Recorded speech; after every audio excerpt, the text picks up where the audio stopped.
అందరికీ praise the lord. ప్రభునందు ప్రియమైన దేవుని బిడ్డలందరికీ యేసుక్రీస్తు నామమున శుభాభివందనాలు తెలియజేస్తూ ఉన్నాను. తిరిగి మీకు ఆత్మీయ ఆహారాన్ని అందించడానికి దేవుడు నాకు అవకాశాన్ని ఇచ్చాడు. కొన్ని నిమిషాలు నేను మీతో ఈ మాటలు బైబిల్ గ్రంథంలో నుండి చెప్పాలని ఆశపడుతూ ఉన్నాను. ఈ ఆహారాన్ని భుజించిన వారికి దేవుడు ఆత్మీయ బలాన్ని అనుగ్రహిస్తాడు. కాబట్టి దయచేసి నా మాటలను కొన్ని నిమిషాలు వినాలని ప్రభు పేరిట మనవి చేయుచున్నాను. ఈ రోజున నేను చెప్పబోయే మాట నేనైతే.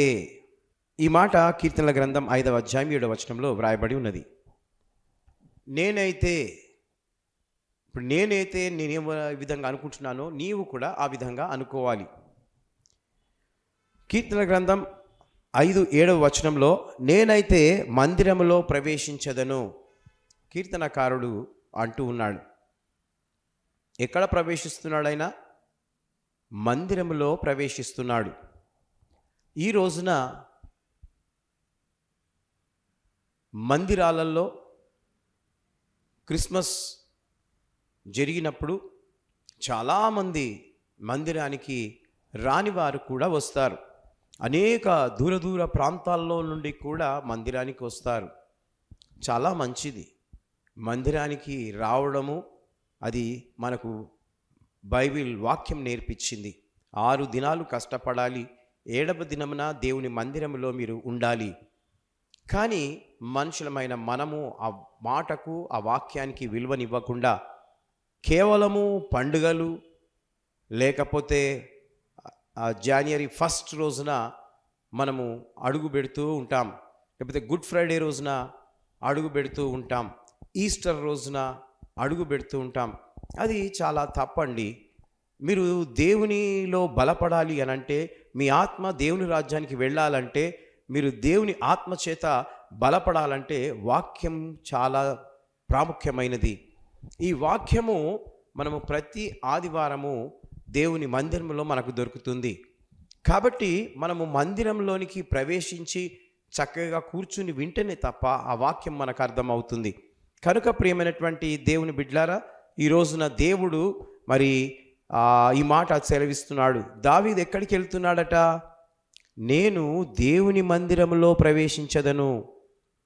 నిజమే, దేవునికి స్తోత్రం కలుగునుగాక. దావీదు దేవుని చేత ఎన్నుకోబడ్డాడు. ఆయన పిలుపుని అందుకున్నాడు. ఆయనను స్తుతించాడు, ఆయనను ఆరాధించాడు, దేవుణ్ణి సంతోషపరిచాడు. కాబట్టి ఈ రోజున నీవు మందిరానికి సరిగా రావడం లేదేమో, పండుగ క్రైస్తవుడుగా నువ్వు జీవిస్తున్నావేమో. ఈరోజు దేవుడు మీకు ఆహ్వానం అందిస్తున్నాడు. ప్రతి ఆదివారము దేవుని మందిరానికి రండి, సంఘంలో జరిగే కార్యక్రమాలలో పాలు పొందండి. పురుషులైతే జాబ్స్ చేస్తారు, మరి వాళ్ళు ఆదివారం అటెండ్ అవుతారు. మరి స్త్రీలకు సంఘంలో కొన్ని ఉపవాస ప్రార్థనని, గృహ కూడికలని, సేవ చేయడానికి అవకాశము లభిస్తూ ఉంటుంది.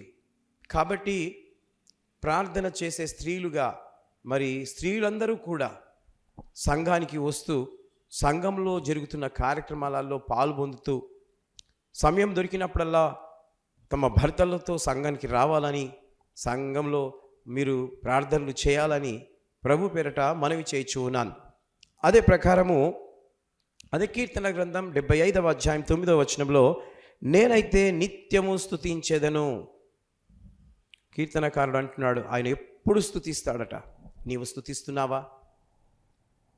ఆయన స్తుతి నీ నోట్లో ఉంటుందా? బూతులు ఉంటున్నాయా? అబద్ధాలు ఉంటున్నాయా?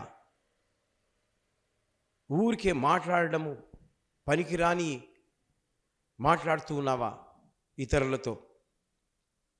కాబట్టి దేవునికి స్తోత్రం. దేవుని బిడ్డలారా, ఆ విధంగా నీవు దేవుని స్తుతించకుండా మందిరంలో కూర్చొని నీవు ఇవన్నీ పనికిరాని అన్ని చేస్తూ ఉంటే నీకు శాపం వస్తుంది, అనుకోని విధంగా శ్రమ వస్తుంది. కాబట్టి దేవుని మందిరాన్ని విడిచిపెట్టకుండా నేను నీ మందిరంలో నిన్ను స్తుతిస్తాను ప్రభువా అని దేవుణ్ణి అడగాలి. అప్పుడు దేవుడు నీకు అవకాశాన్ని ఇస్తాడు. కాబట్టి నీవు దేవుని స్తుతించే వాడవుగా, స్తుతించే దానవుగా ఉండాలని ప్రభు పేరట మనవి చేయుచున్నాను. అదేవిధంగా మొదటి రాజుల గ్రంథం 18వ అధ్యాయం 24వ వచనంలో, నేనైతే ప్రార్థన చేయుదును. ఎవరంటున్నారు ఈ మాట? ఏలియా అంటూ ఉన్నాడు. ఎందు విషయంలో ఈ మాట అనవలసి వచ్చింది? ప్రార్థనలో ఎలాంటి శక్తి ఉందో ఈ ప్రజలు తెలుసుకోవాలి. ప్రార్థనలో ఎలాంటి శక్తి ఉంటుందో ప్రజలకు తెలియదు. చాలామందికి, క్రైస్తవులకు తెలియదు, అన్యులకు తెలియదు. ఈ యొక్క దేవుని యొక్క శక్తిలో చాలా బలం ఉంటుంది. సర్వము గడగడలాడించవచ్చు, ఏదైనా చేయగలము ప్రార్థన ద్వారా. అయితే ఇక్కడ ఏం జరుగుతుందంటే, నేను చదువుతాను, జాగ్రత్తగా మీరు వినాలని ప్రభు పేరట మనవి చేయుచున్నాను. మొదటి రాజుల గ్రంథం 18వ అధ్యాయం 24వ వచనంలో ఈ విధంగా వ్రాయబడింది, తరువాత మీరు మీ దేవత పేరును బట్టి ప్రార్థన చేయుడి, నేనైతే యెహోవా నామమును బట్టి ప్రార్థన చేయుదును. నీ దేవుడు కట్టెలను తగులబెట్టుట చేత ప్రత్యక్షమిచ్చునో ఆయన దేవుణ్ణి నిశ్చయించుము రండని ఏలియా మరలా జనులతో చెప్పగా, జనులందరూ ఆ మాటకు మంచిదని ప్రత్యుత్తరమిచ్చిరి. వాళ్ళు రెండు గుంపులుగా ఉన్నారు. ఏలియా గుంపు ఒకటి, శత్రువుల గుంపు ఒకటి. వాళ్ళు బయలుదేవతను పూజించేవారు. అయితే ఏలియా అంటాడు, నేను ప్రార్థన చేస్తాను, ఆకాశము నుండి అగ్ని వచ్చి ఆ కట్టెలను కాల్వాలి. మీరు మీ దేవునికి ప్రార్థన చేయండి, ఆకాశం నుండి అగ్ని వచ్చి ఆ కట్టెలు కాల్వాలి. ఎవరి దేవుడు గొప్పవాడో మనము చూద్దాం రండి అని సవాలు విసురుతాడు. అప్పుడు వాళ్ళందరూ కూడా సరే అని ప్రత్యుత్తరం ఇస్తారు.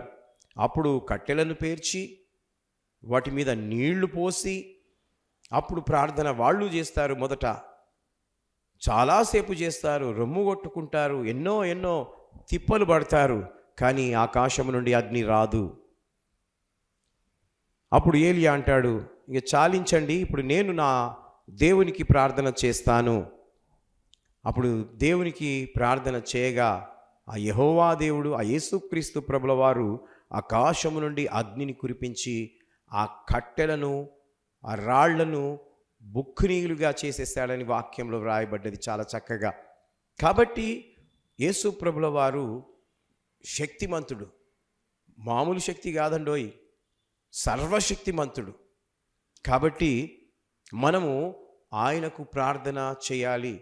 మొన్నటి రోజున రామంతపూర్లో చక్కటి ప్రార్థన కూడిక జరిగింది. అక్కడికి పాస్టమ్మ గారు చాలా చక్కటి వాక్యాన్ని బోధించారు. బోధించిన తర్వాత మేము తిరిగి రాత్రి 11 గంటలకు ఇంకా ఒక మీటింగ్కి వెళ్ళాలి. మేము త్వరగా వస్తూ ఉంటే అక్కడ ఉన్న చాలామంది జనులు నా దగ్గరికి పరిగెత్తుకొని వచ్చారు, పాస్టర్ గారు ప్రార్థన చేయండి, పాస్టర్ గారు ప్రార్థన చేయండి.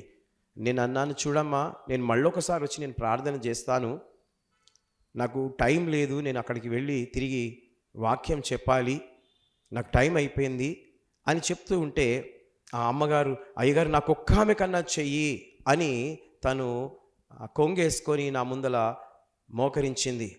నేను సరే అమ్మా అని నీకు ఒక్క ఆమెకే చేస్తాను చెయ్యి ఉంచి ప్రార్థన చేశాను. పరిశుద్ధాత్మ శక్తి ఆమెను తాకింది, ఆమె కింద పడిపోయి పొరలాడింది. దేవుని బిడ్డలారా, దేవుని యొక్క శక్తి ఎప్పుడు ఎక్కడ పనిచేస్తుందో తెలియదు, కానీ మనము ప్రార్థన చేసే వారముగా ఉండాలి. అది శక్తివంతమైన ప్రార్థన. పరిశుద్ధాత్మ చేత నింపబడిన వ్యక్తి ప్రార్థన చేస్తే ఇలాంటి అద్భుతాలు జరుగుతాయి.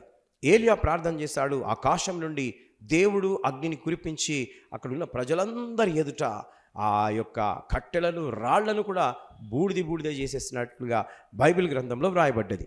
కాబట్టి ఈ రోజున నేను ఎక్కువ టైం తీసుకొని చెప్పాలని నేను అనుకోవడం లేదు. జస్ట్ 4 పాయింట్స్ చెప్పి నేను ముగించేస్తాను. ఇంకొక పాయింట్ నేను చెప్తాను. కీర్తన గ్రంథం 17వ అధ్యాయం 15వ వచనంలో, నేనైతే దేవుని ముఖ దర్శనము చేసేదను. ఎవరంటున్నారు ఈ మాట? కీర్తనకారుడు అంటున్నాడు. ఎవరి దర్శనం చేస్తాడట? దేవుని ముఖ దర్శనము చేస్తాడట. అది ఎవరికి కనబడుతుందండి? ఎవరికి కనబడదు. ఆయన ముఖము ఎలా కాంతితో ఉంటుందో తెలుసా? చాలా ప్రకాశవంతమైన వెలుగు. మామూలు ఈ ఎలాజిన్ లైట్ 1000 వాట్స్ 500 వాట్స్ కళ్ళతో చూస్తే కళ్ళు చిమ్మని చీకటి అయిపోతాయి. తిరిగి మనము అటు ఇటు చూడలేం. అంత రేస్ కళ్ళల్లో పడతాయి. ఎందుకు? సూర్యుని చూసినా కూడా మనం చూడలేం డైరెక్ట్గా. ఆ కళ్ళు చీకటి కమ్ముకుంటాయి. ఆ దేవాది దేవుడు, వీటిని చేసిన దేవుడు, ఆయన ఇంకా ఎక్కువ కాంతి కలిగిన వాడు. ఆయన ఎవరికి కనబడతాడు? ఆయనంత పరిశుద్ధత కలిగిన వ్యక్తులకే ఆయన దర్శనం ఇస్తాడు. అంతే తప్ప ఎవరికి దర్శనం ఇవ్వడు. మోషే అన్నాడు, అయ్యా నాకు దర్శనం ఇయ్యు అని అన్నాడు. అప్పుడు దేవుడు అంటాడు, మోషే నీవు నన్ను చూడలేవు మోషే. నీవు నన్ను చూడాలనుకుంటే ఒక బండ సందు వెనుకకు నిలబడు, నిన్న పక్కల నుండి వెళ్తాను అని చెప్తాడు. అప్పుడు మోషే సరే ప్రభువా నేను నీ ముఖ దర్శనాన్ని చేస్తానని అనుకుంటాడు. కానీ ఆయన బండ సందులో నిలబడతాడు తప్ప ఆయన కళ్ళు చీకటి కమ్ముకొని కళ్ళు కనబడవు ఆ సందులో నుండి వచ్చిన వెలుగుకు. కాబట్టి దేవుని బిడ్డలారా, మనము కూడా ఆ యొక్క ముఖ దర్శనాన్ని చూడాలంటే మనము అంత పరిశుద్ధతలో ఎదగాలని ప్రభు పేరట మనవి చేయించున్నాను. ఎప్పుడు మనం ఎదుగుతాము? ఇంట్లో కూర్చుంటే ఎదుగుతామా? లేకపోతే దేవుని ఆత్మచేత నింపబడిన సంఘానికి వెళ్తే ఎదుగుతామా, చూస్తామా? లేదు లేదు, దేవుని ఆత్మచేత నింపబడిన సంఘంలోనికి వెళితేనే తప్ప నీవు చూడగలవు. కనుక ఈ రోజున దేవుడు నిన్ను ఆ ముఖదర్శనము చూసే అనుభవంలోనికి దేవుడు తీసుకువెళ్ళాలని ఆశపడుతూ ఉన్నాడు. కాబట్టి మొట్టమొదటిదిగా నేను చెప్పే మాట ఏంటంటే, నేనైతే దేవుని మందిరంలో ప్రవేశించదను. రెండవది, నేనైతే ప్రార్థన చేయుదును. మూడవది, నేనైతే నిత్యము స్తుతించెదను. నాలుగవది, నేనైతే దేవుని ముఖ దర్శనము చేసేదను. నేను నేను నేను అని నువ్వు అనుకోవాలి. ఏ విధంగా నేను చెప్పానో అవన్నీ కూడా నువ్వు పాటించాలని, నువ్వు చేయాలని ఈ మాటలు చెప్తూ ముగిస్తున్నాను. దేవుడి మాటలు దీవించి ఆశీర్వదించును గాక. May God bless you.